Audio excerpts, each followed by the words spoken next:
नमस्कार, मी गौरी सूर्यवंशी. एस मराठीमध्ये आपलं स्वागत. वळूया आजच्या बातमीकडे.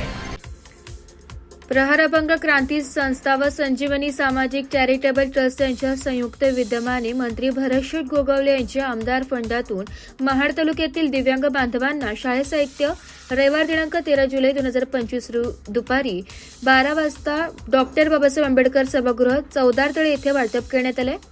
कार्यक्रमाचे अध्यक्ष शीतल भरत गोगावले, अध्यक्ष संजीवनी सामाजिक चॅरिटेबल ट्रस्ट, दिव्यांग मतिमंद मुलांनी नृत्य व गाणगाव कार्यक्रमाची सुरुवात करण्यात आली.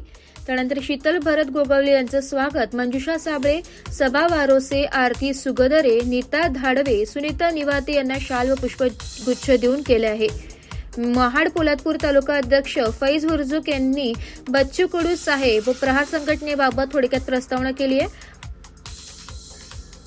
प्रहार संघटनेचे महाड तालुका महिला उपाध्यक्ष सबा रज्जाक वारोसे यांची भारतीय मानव अधिकार व अन्याय अत्याचार समिती या दोन्ही संघटनेची तालुका अध्यक्षपदी निवड झाली असता त्यांचा सत्कार शीतल भरत गोगावले यांच्या हस्ते करण्यात आलाय. शीतल गोगावले यांच्या हातून दिव्यांग बांधवांच्या पाल्यांना शालेय साहित्य वाटप करण्यात आलंय. या कार्यक्रमाला यशस्वी पार पाडण्यासाठी कृष्णा लाड, इम्रान सावंत, सनील जंगम, दिलीप पवार, संजय राक्षे, गफूर मापकर, नितीन खेडेकर यांनी मेहनत घेतली आहे. एस मराठी न्यूजसाठी निलेश लोखंडे, महाड. अशाच नवीन ताज्या घडामोडी जाणून घेण्यासाठी आमच्या एस मराठी न्यूज चॅनलला लाईक करा, शेअर करा, सबस्क्राईब करा आणि बेल आयकॉनला क्लिक करायला विसरू नका.